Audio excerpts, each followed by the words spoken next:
তোরা ইমান কেমন আনবি? যেমন লোকেরা ইমান এনেছে ওদের মতো করে তোদের কাছ থেকেও আমি আল্লাহ ইমানকে পেতে চাইছি। সেই লোকগুলিকে, তারা কত দামি লোক যে তাদের দিকে আল্লাহ আঙ্গুল তুলছে যে ওদের মতো তুই ঈমান আন। আপনাকে আমাকে কাবিলপুর প্রোগ্রামের নারী পুরুষ আবাল বৃদ্ধ বনিতা শিক্ষিত অশিক্ষিতকে আল্লাহ বলছেন তোরা ঈমান আন ওই লোকেদের মতো, ওই লোকেদের মতো। তো ওই লোকগুলি কে? 2 মিনিট পর বুঝতে পারবেন। বদরের যুদ্ধ যখন সংঘটিত হয়, এটা মদিনাতে যুদ্ধ বলে কোনো প্রচার ছিল না। প্রচারটা ছিল কি? আল্লাহর দুশ্মন আবু সুফিয়ান, আল্লাহর দুশ্মন আবু জাহেল, এরা নবীজিকে মক্কা থেকে বের করে দিয়েছে। নবীজির সঙ্গে সঙ্গে বেশ কিছু মুসলমানকে বের করে দিয়েছে। বের করে দেওয়ার পরে তারা মক্কাতে একচ্ছত্র চালাচ্ছে, দাদাগিরি চালিয়ে যাচ্ছে আর নির্মম অত্যাচার চালাচ্ছে। কাদের ওপরে? মুষ্টিমে 2-1টি মুসলিম যারা রয়েছে তাদের ওপরে নির্মম অত্যাচার চালাচ্ছে। তারা যেটা মন যেছে সেটাই করছে। এত কিছু করার পরেও মদিনার পাশ দিয়ে, মদিনার বুকের ওপর দিয়ে, মদিনার কানের পাশ দিয়ে পার হয়ে তারা সিরিয়াতে শামেতে ব্যবসা করছে। এটা যখন শুনলে মদিনার মুসলমানেরা তখন বলল এর প্রতিহত না করলে চলবে না। আবু সুফিয়ানের কাফেলাকে আটকাও, চলো চলো চলো।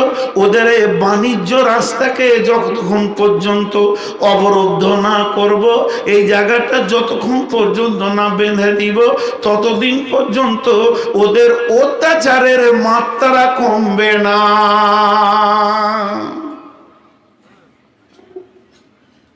ওরা ওদের মাস্তানি চালিয়ে যাবে, ব্যবসার রাস্তাটা বন্ধ করত। এই প্ল্যান করে গোয়েন্দা মারফতে একটা খবর নিতে লাগলো, কাফেলা কত দূরে আসলো, কত দূর আর কতক্ষণ লাগবে পৌঁছাতে। এই নানান ভাবে সেই কাফেলাকে রোখার জন্য তৈরি হয়ে গেল। মদিনাতে জিহাদের খবর হয়নি। যদি জিহাদের খবর হতো তো যত মুসলমান ছিল আনসার মুহাজির সব চলে যেত বদরের প্রান্তে। গিয়েছিল কটা? ওদের আটকাবো। মাত্র 313 জন গেল। 313 জন সেইখানে যাওয়ার পর বিশ্বনবী তাঁবুর মধ্যে রয়েছেন। তাঁবুর ভিতরে বসে বসে চিন্তা করছে আজকের দিনে যুদ্ধটি কেমন হবে, আর আমার সাহাবীরা তাদের ঈমানের পরিচয় দিতে পারবে কি পারবে না। অস্ত্র শস্ত্র নিয়ে যায়নি তো, কাফেলা আটকাতে গেছে। আর জিহাদটা খুব ভয়ানক। ভয়ানক জিহাদ কেন? গোষ্ঠী দ্বন্দ্ব। মামা ঈমান এনেছে, ভাগনা আনেনি। আব্বা ঈমান এনেছে, ছেলে আনেনি। ছেলে ঈমান এনেছে, আব্বা আনেনি। ভাই ঈমান এনেছে, আরেক ভাই আনেনি। ভাতিজা ঈমান এনেছে, চাচা আনেনি। বাপ ঈমান এনেছে, বেটা ঈমান আনেনি। এমনকি নবী মুহাম্মদুর রাসূলুল্লাহ সাল্লাল্লাহু আলাইহি ওয়াসাল্লামের পক্ষে নেমেছে আবু বকর রাদিয়াল্লাহু তাআলা আনহু। আর আবু বকরের বিরুদ্ধে, নবীজির বিরুদ্ধে, দ্বীনের বিরুদ্ধে, আল্লাহর বিরুদ্ধে, কালামের বিরুদ্ধে নেমেছে আবু বকরের বেটা আব্দুর রহমান আবু জাহেলের দিকে নেমে নেমেছে। তাহলে একদিকে বেটা চলে গেছে আবু জাহেলের দিকে, আব্দুর রহমান রসুলের নিজের সালা, আর রসুলের শ্বশুর আবু বাকার রসুলের দিকে নেমেছে। আর তাদের দুইজনের তালোয়ার বাপ বেটার কাছে ঝংকার লাগবে। এইটি দেখে আমার নবী মনে মনে ভাবলেন, এরা ইসলামের তাকাজা পুরা করতে পারবে কি পারবে না। নিজের বাপ মনে করে তালোয়ার মারবে না, ভাই মনে করে তালোয়ার মারবে না, এরা পেছিয়ে যাবে। নিশ্চয়ই আজকের জিহাদটা বড় ঘোর, একদম নিমজ্জিত অন্ধকারের মতো নেমে এসেছে। ঘটনা কি ঘটবে বোঝা বড় মুশকিল। ঘটনা কি ঘটবে বোঝা বড় মুশকিল। রসুলের মুখটা একটু ভারাক্রান্ত, চিন্তা করছে কি যে হবে। এরা ইসলামকে বড় করবে না আত্মীয়তা বড় করবে। একজন সাহাবী রসুলের দিকে তাকিয়ে বলছে, ইয়া রাসূলুল্লাহ, আপনাকে চিন্তিত মনে হচ্ছে। বলছে, হ্যাঁ। পারবে তো? সাহাবীটা বলে ফেলেন, ও দয়ার নবী, যেদিন কালেমা শাহাদাতের সাক্ষী দিয়ে দিয়েছি, যেদিন কালেমা পড়ে নিয়েছি, যেদিন আল্লাহকে আল্লাহ বলে মেনে নিয়েছি, আপনাকে নবী বলে মেনে নিয়েছি, সাক্ষী দিয়ে দিয়েছি আপনি আখিরি পয়গম্বর, সেদিন থেকে আমার জান আর আমার মালের স্বাধীনতাকে হারিয়ে দিয়ে আল্লাহর হাতে করে দিয়েছি। দয়ার নবী গো, যেদিকে ডাকবেন সেদিকেই পাবেন। দয়ার নবী গো, যেদিকে ডাকবেন সেদিকেই পাবেন। আমরা কোনো দিকে পিছপা হব না। দয়ার নবী বললেন, চলো চলো, তোমরা আমার সঙ্গে জান্নাতের পথে চলো। তারা তালোয়ারের ঝংকার দেখালো, বিজয়ী পতাকা তুললো, 70 জন বেঈমানকে কেটে বদর নামে কুয়াতে ফেলে দিয়ে 70 জনকে বেঁধে নিয়ে এসে মসজিদে নববীতে বেঁধে দিল। আল্লাহ তাবারাক ওয়া তাআলা বলছে, ঈমান আনবি তো ওদের মতো আন, কালেমা পড়ে নিব, ঈমান এনে নিব, ইসলামের যা আসবে সব কবুল করে নিব। মনের বিরুদ্ধে যদি আসে, মনের পক্ষে যদি আসে, আমি একটা কদম ইসলামের বিরুদ্ধে যেতে পারবো না। আন ওদের মতো ঈমান আন, কামিয়াবি হবি তো ওদের মতো ঈমান আন। বেশ কিছুদিন যাওয়ার পর আব্দুর রহমান ঈমান আনলো। রসুলের সালা, আম্মা জান আয়েশার ভাই, আবু বকরের বেটা। ঈমান আনার পর বাপ বেটাতে বসে বসে গল্প করছে। কিসের গল্প? বদরের যুদ্ধের গল্প। গল্প করতে করতে যুদ্ধের গল্পটা উঠে গেছে। তো আব্দুর রহমান বলছে, আব্বা, যখন বদর যুদ্ধে আপনি রসুলের পক্ষে ছিলেন আর আমি আবু জাহেলের পক্ষে ছিলাম, তো আমার সামনে মৌকা নিয়ে কয়েকবার আপনি এসেছিলেন, মনে হলো তালোয়ার ঝেড়ে দিই, কিন্তু বাপ তো পারি নাই। আবু বকর চিৎকার মেরে বলল, বেটা তুই বেঈমান, তোর ঈমান ছিল না, এর জন্য তুই পারিসনি। কিন্তু যদি একবার মৌকা আমাকে লেগে যেত, তাহলে তুই আর দুনিয়াতে থাকতিস না, এতক্ষণে জাহান্নামের নর্দমাতে ঘুরে বেড়াতিস। আমি তোকে দ্বিতীয় চান্স আর দিতাম না। আনো ঈমান, ওই রকম ঈমান আনো। কামা আমানান নাস, কামা আমানান নাস বলতে আল্লাহ সাহাবীদের দিকে আঙ্গুল তুলেছেন। আর দুটি ঘটনা শোনাবো, একটা মা বোনদেরকে শোনাবো আর একটা পুরুষকে, দিয়ে তারপরে সূরা বাইয়িনাতে যাব। আর যতক্ষণ মন যাবে বকবো। আজকে রেগে আছে, হ্যাঁ, হাজি রাখবো না। আপনারা বিচার করেন আমাদের দুজনার, যার ভুল হবে আর যে বিচারে পাশ করবে তার কান ধরে মুলে দিবে। বিচার করেন তো হাজি। হাঁটু ব্যথা হয়ে গেল আজকে, 4-5 কিলোমিটার হেঁটেছি জানেন তো। আগে এটা শুনেলেন ঘটনা দুটি, আগে পুরুষদেরকে দিই।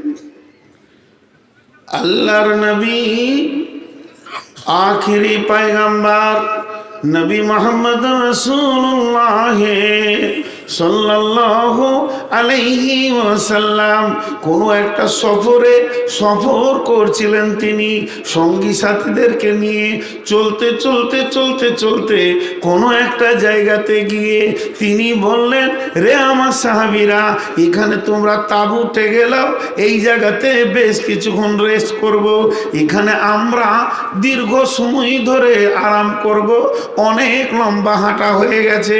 তাঁবু সব থেকে দেওয়া হলো, ঘর বানিয়ে দেওয়া হলো, নিজে নিজে তাঁবু রেডি হয়ে গেল। নবীজি বললেন, এবার খানা পাকানো রেডি হয়ে যাও। কেউ লকড়ি আনছে, কেউ চুলা বানাচ্ছে, কেউ আর কিছু করছে, কেউ ময়দা সানছে, যার যেমন কাজ, কাজে কাজে সবাই নিজে লেগে গেল। এমন সময় সাহাবীরা একটা গাধাকে ধরে নিয়ে এসেছে, ধরে নিয়ে এসে ওকে জবাই করে দিল। আর জবাই করে দেওয়ার পর গাধাটাকে পিস পিস মাংস বানালো, আর মাংস বানিয়ে হাঁড়িতে দিয়েছে, মশলা দিয়েছে কড়া করে। এবার খেতে হবে, টকবক টকবক টকবক করে ফুটছে, আর এরা মনে মনে করছে আর মাত্র 10 মিনিট বাকি আছে, মাংসটা একটু টিপে দেখি, প্রায় হয়ে এসেছে, আমি কলিজাটা খাবো, আমি ছাতির মাংসটা খাবো। নানা রকম চিন্তা ভাবনা করে ওই দিকে ওরা তাকিয়ে আছে। হাঁড়ি যেন বলছে, আর 5 মিনিটের মধ্যে তোদেরকে খেতে দিব।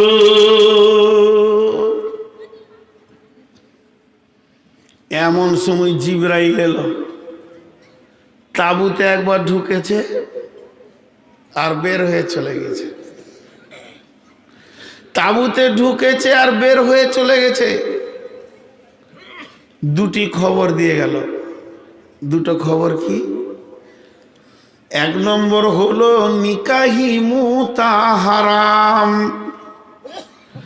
আগেকার যুগে নিকাহি মুতাটা হালাল ছিল, এখনো নিকাহি মুতা হালাল আছে শিয়াদের ভিতরে।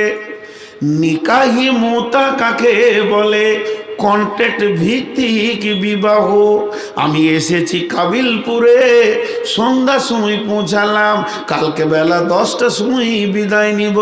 কোনো একটা মেয়ের সঙ্গে আমি কন্ট্যাক্ট করে নিলাম, তুমি আমার সঙ্গে 18 ঘন্টার বিবি, আর আমি তোমার 18 ঘন্টার হলাম স্বামী। এই মরবে, সে আমার বিবি হয়ে গেল, তার আমি স্বামী হয়ে গেলাম। সে আমার সঙ্গে 18 ঘন্টা থাকবে, তারপর আমি চলে যাব। সেও ও অটোভাবে তালাক হয়ে যাবে, সেও স্বাধীন হয়ে যাবে। এই নিকাহি মুতা, কন্ট্যাক্টের উপরে বিয়ে, এইটা জায়েজ ছিল। আর গাধার মাংস হালাল ছিল। তো জিবরাইল যে তাঁবুতে এসেছে, জিবরাইল চলে গেল, খালি 2টি জিনিস বলে চলে গেল, ও দয়ার নবী গো, আপনি আপনার সাহাবীদেরকে বলে দেন, এখনই আল্লাহ 2টি জিনিসকে হারাম করে দিয়েছে। একটা হলো নিকাহি মুতা, যার কন্ট্যাক্টের বউ আছে 1 মাস 1.5 মাস 10 দিন 20 দিন 50 দিনের, সে যেন ওই মেয়েগুলিকে তার বাপের বাড়িতে ফেরত পাঠিয়ে দেয়, আর নচে সে যেন মহারণা দিয়ে বিবাহ বন্ধনে বিবি হিসেবে গ্রহণ করে নেয়। আর 2 নম্বরে হারাম ঘোষণা হলো গাধার মাংস আর খাওয়া যাবে না। এই মাত্র জিবরাইল হারাম বলে দিয়ে চলে গেল। ঘোষণা করছে যে নিকাহে মুতা হারাম, গাধার মাংস হারাম। এদিকে টকবক করে ফুটছে, আর ও হাত ধুছিল, নুন দেখবে, ওর হাত ধোয়া থেকে গেল। যে লোকড়ি ঠেলছিল ওইখানেই বসে গেল।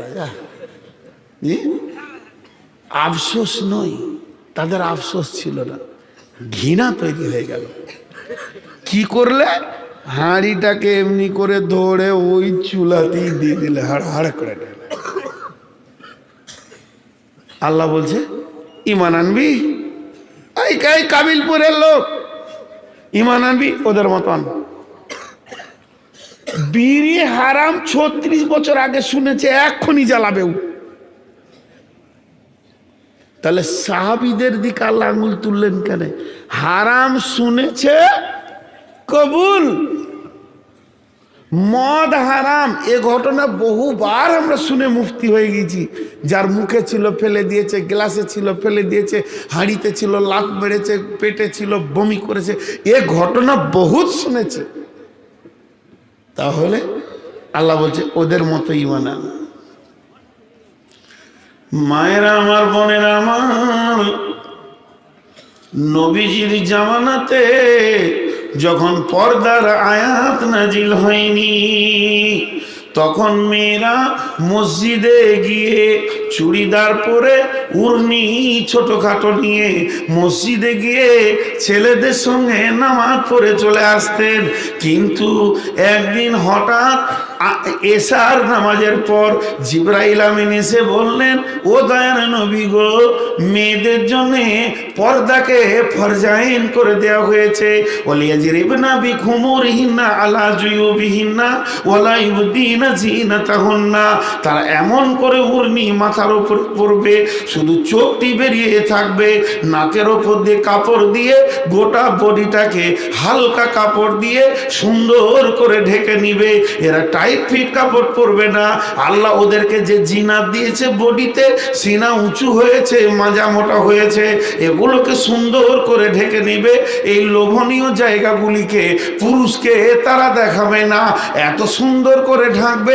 মেয়েটিকে কত বয়স আর মেয়েটি গায়ের রং কি, পৃথিবীর কোনো পুরুষ বুঝতে পারবে না। পর্দার আয়াত নাজিল হলো কখন হয়েছে বললাম? বলেন, এশার নামাজের পর, জোহরের লাই। কখন বললাম? তাহলে যারা নামাজ পড়ে চলে গেছে, কেউ শুনতে পেয়েছে, কেউ পায়নি। মদিনার সব মেয়ের কানে এখন এই খবর পৌঁছায়নি। যাদের কানে পৌঁছেছে ওরা বড় কাপড় হাব্বা জুব্বা পরে ফজরের নামাজে আসছে। আর যে শুনতে পায়নি, ও গত রাতে এসা যেমন পড়ে গেছে, ওরকম ছোট্ট উলনিটা নিয়ে চলে আসছে। তুই দেখছি, বাহ, এরা ফের এত বড় বড় কাপড়, ঘটনা কি ঘটলো? তখন একটা ছেলে গিয়ে বলছে, দাদি দাদি, তোকে খবর নাই? বলে না। গত রাত্রিতে জিবরাইল এসেছিলেন, আর এসে যাওয়ার পর মেয়েদের জন্য পর্দাকে ফরজাইন করে দিয়েছে। এদেরকে গোটা বডিকে আবৃত করতে হবে। মা আমার, বোন আমার, এবার ওই মেয়েটি কি করলো? সঙ্গে সঙ্গে জমিনে বসে গিয়ে নিজেকে লারু সারু করে নিয়ে একদম জমে গেল। আর ওকে বলছে, ভাই তুমি আমার বাড়িতে যাও আর বড় চাদরটা নিয়ে এসো, নচেত আমি মসজিদ যাব না। ছেলেটি তখন বলছে, দাদিজি, নানিজি, আপনি এই অক্ত নামাজটা এরকম পড়ে নেন, আর না হয় বাড়ি ফিরে চলে যান, আর না হয় বাড়িতে গিয়ে বড় চাদর নিয়ে আসেন, আর না হয় এই অক্তে নামাজ বাড়িতে পড়েন, পরের অক্তে থেকে মসজিদে আসবেন। তখন ওই মেয়েটি বলছে, ওরে আমার পুতারে, নাতিরে, ভাই আমার, আল্লাহর হুকুম কানে পড়ে যাওয়ার পর আমি আল্লাহর জমিনে মসজিদ আর বাড়ি যত দূরের কথা, একটা কদম, একটা পা বিনা পর্দাতে ফেলব না। মা বোনেরা জানে না পর্দা ফরজ? হাজি, জানে না পর্দা ফরজ? বিড়ি কে খেয়েছো গো? জি জানে, কিন্তু মানে না। ভাই এখানে পানি ফেলছি, কিছু মনে করিয়েন না। বিড়ির গন্ধ লেগেছে আমার নাকে। জানে কিন্তু মানে না। চলেন সূরা বাকারার আয়াতকে শেষ করে দিয়ে বাইরাতে যাই। তো আল্লাহ বলছেন ওয়াইদা কিলা লাহুম আমিনু কামা আমানান নাসু, তাদেরকে যখন বলা হতো তোমরা ঈমান আনো ওই লোকেদের মতো যারা সাহাবীরা শুনেছে আমান্না সাদ্দাকনা। আজকে মৌলানা ভাই কতগুলি ফতোয়া দিয়ে গেলেন, কিন্তু নামাজে হাতটা কোথায় বাঁধবে এটার ফতোয়া 10 মিনিট ধরে আপনারা লিখে তার কাছ থেকে আদায় করে নিলেন। আর যে লোকটা মূলেই নামাজ পড়ে না তার ব্যাপারে কি ঘটনা ঘটবে? ফতোয়া লিখে নামাজ পড়ে না, আমল করে না, কিন্তু ফতোয়া নেওয়ার খুব জোর তার, আমলে নেই। পীরের বিরুদ্ধে কথা বলেছে আইলা হাদিসেরা। আপনাদের জঙ্গিপুরে ফুলতলায় পীরের বিরুদ্ধে আইলা হাদিসেরা কথা বলেছে, ওরা লাঠিলে দাঁড়িয়ে আছে খালি আয়। আর হাটের দিন গরুর হাট, এরা কি জানে যে ঝামেলা হবে, চলে গেছে হাট। আর ওই দিক থেকে লাঠিলে চলছে দুপদাপ। এরা তখন হাটের যত বাঁশ চালা ছিল ছাড়াচ্ছে, দু পার্টির চলছে পিটাপিটি।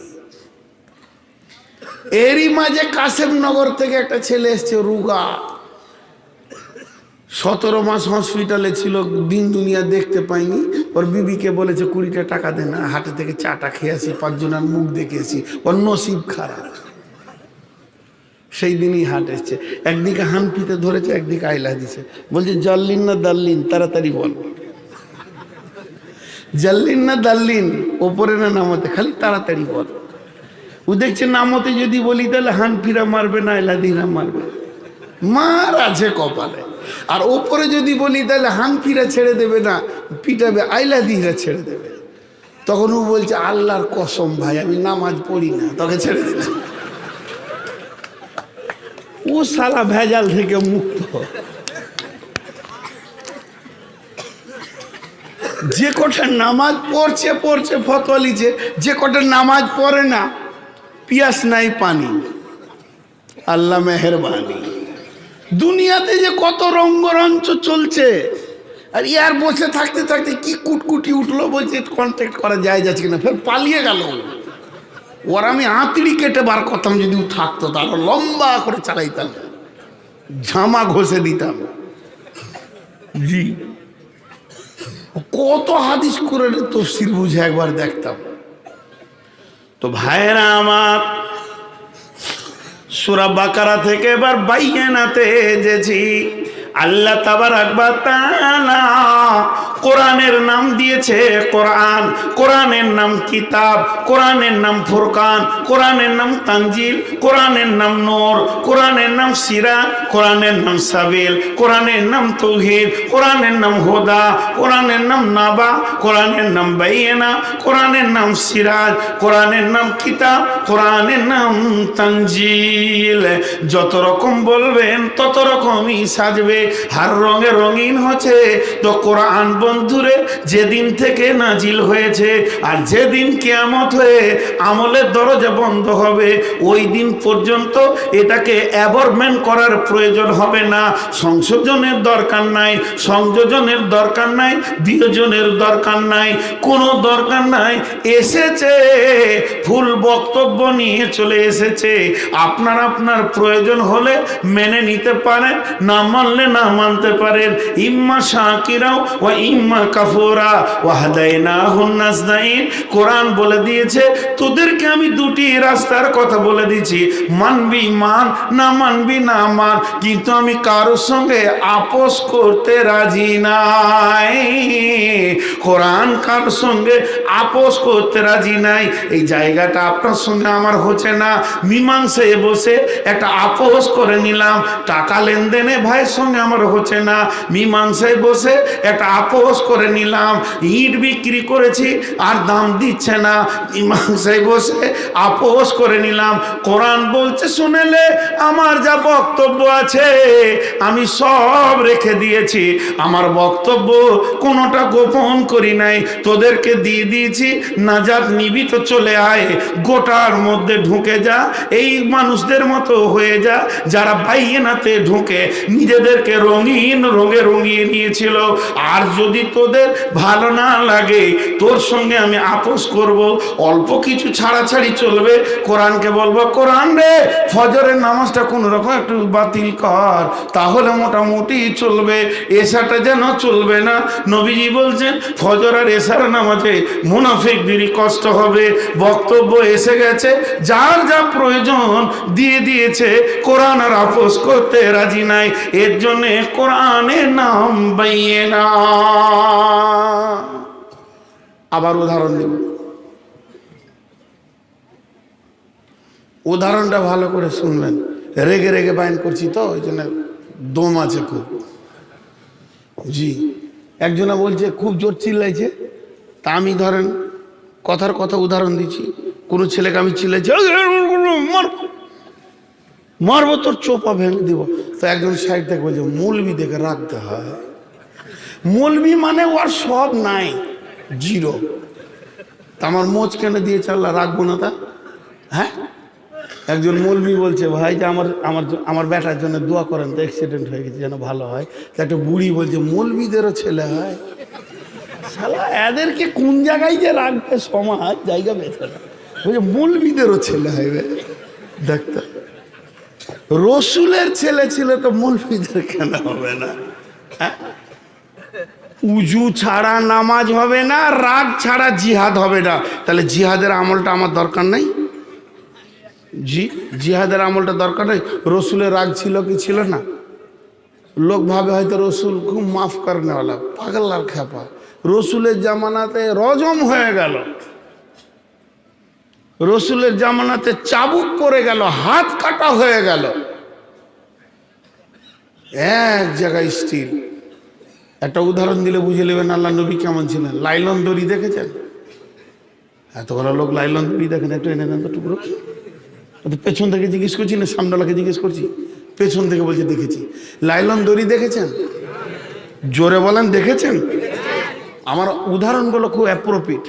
লাইলন দড়ি লাড়তে খুব নরম, তেল পাড়া। লাড়তে নরম কি নরম না? হাতে দিতে খুব ভালো লাগে, কিন্তু টানলে শক্ত। নবীজির ব্যবহার চরিত্র সব নরম ছিল, কিন্তু কোরআন হাদিসের ব্যাপারে মজবুত। দিনের এতটুকু পদস্খলন আল্লাহ নবী করেছে, খুঁজে বের করে দিতে পারবেন? জি, অতএব আপনাদেরকে একটা উদাহরণ দিচ্ছি, খুব মন দিয়ে শুনবেন। বাইয়েনার অন্য মানে আনছি আমি এখন। বাইয়েনা মানে দলিল। এই জায়গাটা নিয়ে ঝামেলা চলছে, আমি বলছি আমার, আমার ভাই বলছে আমার। আপনাদের 5 জনকে ডেকেছি বিচার করতে, তো প্রথমেই বিচারকরা বলবে দলিল দাও। দলিল যে দেবে জায়গা তার। কথা ঠিক না ভুল? এখন আল্লাহ কোরআনের নাম বাইয়েনা কেন দিল? জান্নাত, জান্নাত দাও আল্লাহ, জান্নাত আমার। আল্লাহ বলবে দলিল দে, জান্নাতের দলিল, জান্নাতের দলিল দে। কত নম্বর তোর দাগ নম্বর রেকর্ড পড়ছা দে, তোকে জান্নাত দিয়ে দিব। ভাইরা আমার, এগুলো একটু সূক্ষ্মভাবে বুঝতে হবে। বাইয়েনা মানে দলিল। জান্নাত যদি নিতে হয় সেদিনও দলিল দিতে হবে, সেদিনে কোরআনকে সঙ্গে নিয়ে যেতে হবে। আর যখনই বলবে আল্লাহ যে তোর দলিল কই, আল কালামুল্লাহ বুরহানুন, আল্লাহর কালাম হচ্ছে দলিল। আমি আল্লাহকে বলবো আল্লাহ দলিল নিয়ে এসেছি, সঙ্গে সঙ্গে আল্লাহ জান্নাতের দরজা খুলে বলবে জান্নাত তোর জন্য দিয়ে দিয়েছি। তাহলে কোরআনকে সঙ্গে নিয়ে যেতে হবে। যখন মরে যাবেন কাফনে বেঁধে নিতে হবে মজবুত করে, পারলে 2টো লিয়েন। তার জান্নাতটা ডবল হতেও পারে। জি জি না, আল্লাহ তাবারাক ওয়া তাআলা সূরা জুমারের মধ্যে বলেছেন ওয়া উজিয়াল কিতাব ওয়া জিআ বিন নবীন।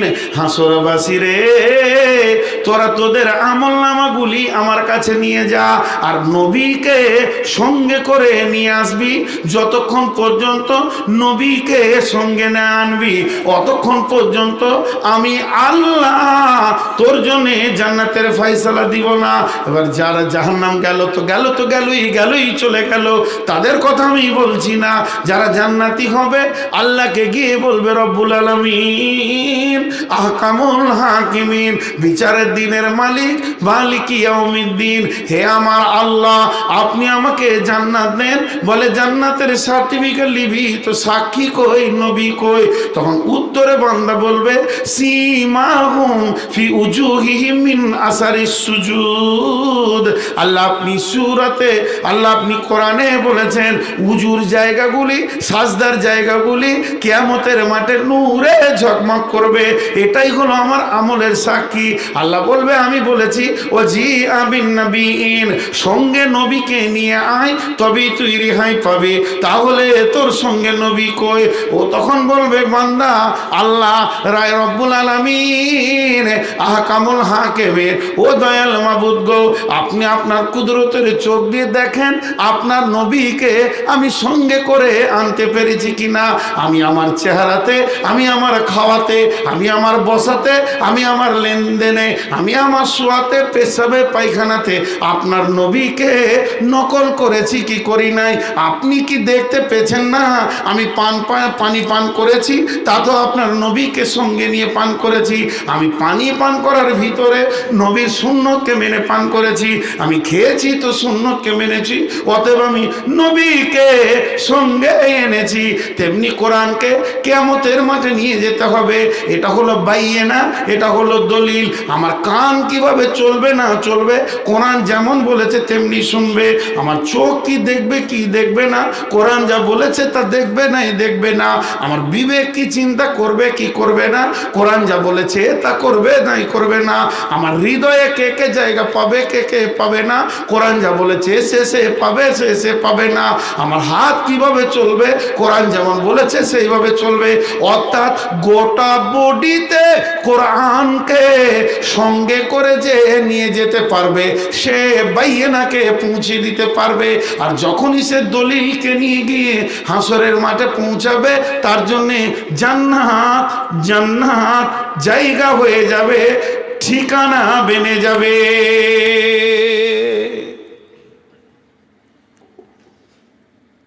মুশরিক কাফির ভালো না খারাপ? একজনা খালি বলেছে খারাপ, আর এতগুলো লোক মনে মনে ভাবছে কি বলবো। মুশরিক কাফির ভালো না খারাপ? এই দুটি গোষ্ঠী ভালো না খারাপ? অথচ এই দুটি গোষ্ঠীর জন্য আল্লাহ বলছেন রাদিয়াল্লাহু আনহু ওয়া রাদু আনহু। জি, এদের জন্য আল্লাহ তাদের উপরে রাজি আছে, আল্লাহকেও তারা রাজি করেছে। এটাই কারিশমা এই সূরাটা। দেখেন বিসমিল্লাহির রহমানির রহিম।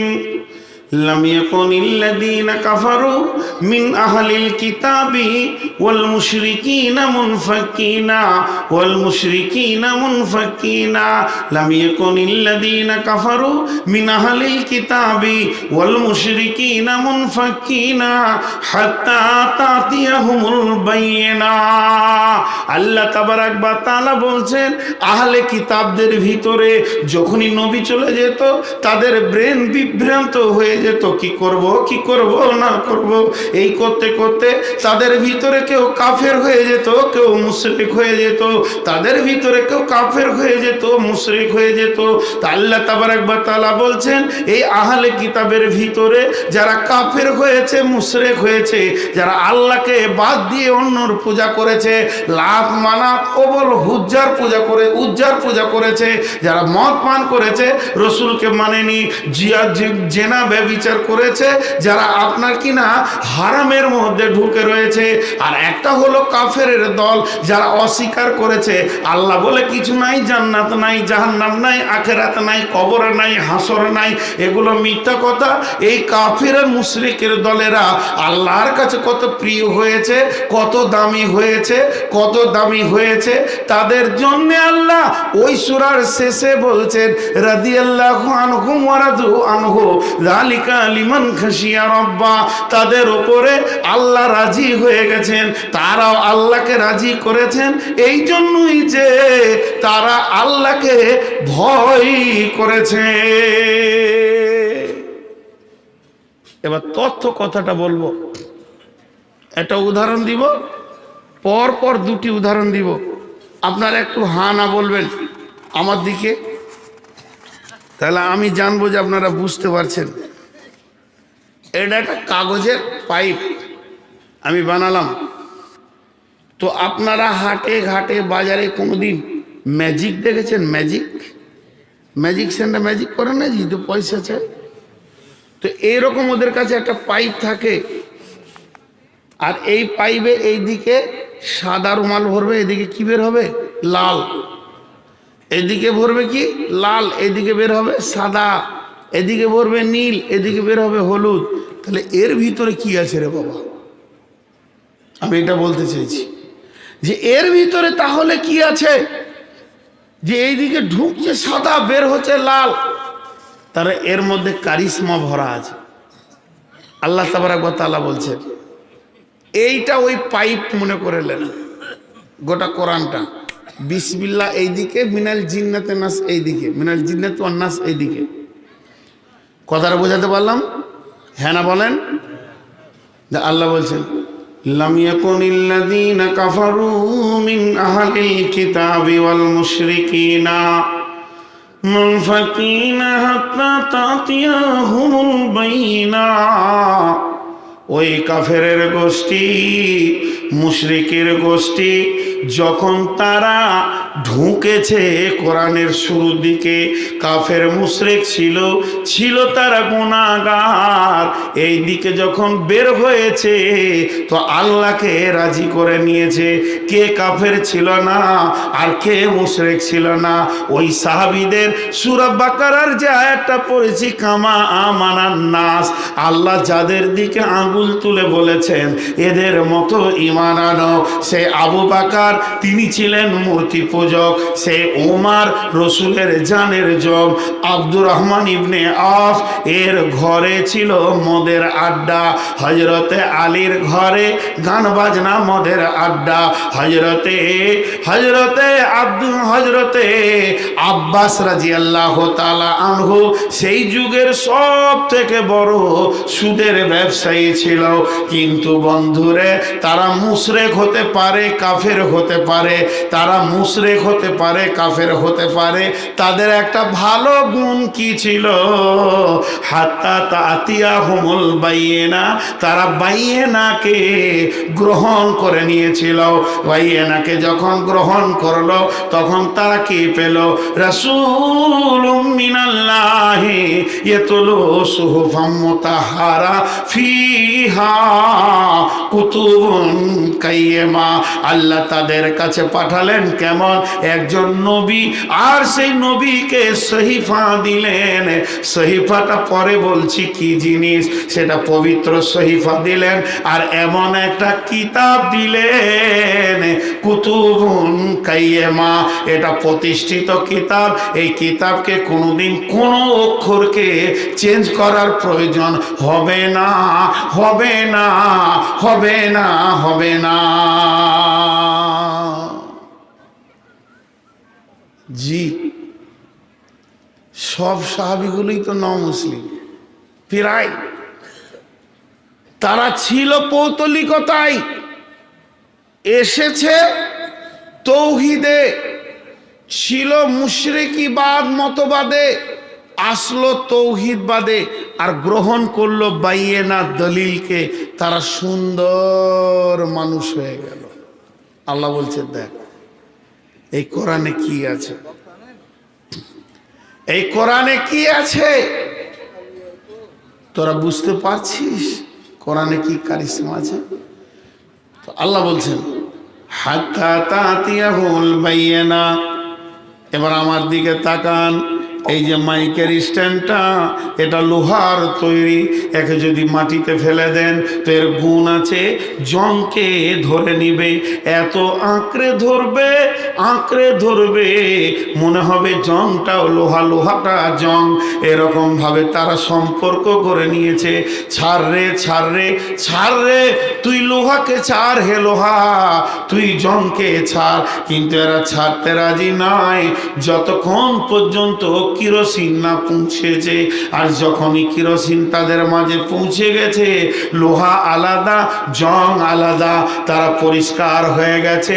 এমন করে নবীজি মাজন দিয়েছেন, সিরিজ কাগজের ঘোষণ দিয়েছেন, তাদের কাছ থেকে পৌতলিকতা, কুফরি মিজাজ দূর হয়ে চলে গেছে। বন্ধুরে আমার, এর জন্য আমার আল্লাহ বলছেন হাত্তা তাতিয়া বাইয়িনা। যখন তাদের কাছে আমার দলিল পৌঁছিয়েছে, আমার বাইয়িনা পৌঁছিয়েছে, তখন তারা সমস্ত নোংরামিগুলোকে ছেড়ে দিয়ে সাদা মানুষ হয়ে গেছে। রাসূলুম মিনাল্লাহ, তাদেরকে আল্লাহর তরফ থেকে একটা রসুল এসেছে। সে রসুলটা কি এনেছেন? সুহুফাম মুতাহহারা। গোটা কোরআনটাকে কিতাব বলা হয়, আর এই কোরআনটাকে তানজিল বলা হয়। তানজিল মানে হচ্ছে অবতীর্ণ, নাজিল হয়েছে। একসঙ্গে গোটা কোরআন আসেনি বন্ধুরে, একসঙ্গে গোটা সূরা আসেনি। সূরা ফাতিহা ছাড়া এসেছে ছোট সূরা, টুকরো টুকরো করে সব এসেছে। তার মানে যখন যেটা প্রয়োজন হয়েছে, আল্লাহ পবিত্র সহিফা, পবিত্র নিয়ম কানুনকে পাঠিয়ে দিয়ে সাহাবীদেরকে সোনালী মানুষ বানিয়ে নিয়েছেন। তাই আমার আল্লাহ বলছেন ফিহা কুতুবুন কাইয়্যিমা, এখানে রয়েছে প্রতিষ্ঠিতমূলক কিতাব, যে কিতাবটাকে কোনোদিন অ্যাবরমেন্ট করার প্রয়োজন হবে না। যেমন আছে অমনি থাকবে, আর সুন্দর করে তাকে বানানো হবে। বক্তা চলে এসছে, ছেড়ে দিছি। একটা উদাহরণ দিব, সারাংশ দিয়ে ছেড়ে দিব।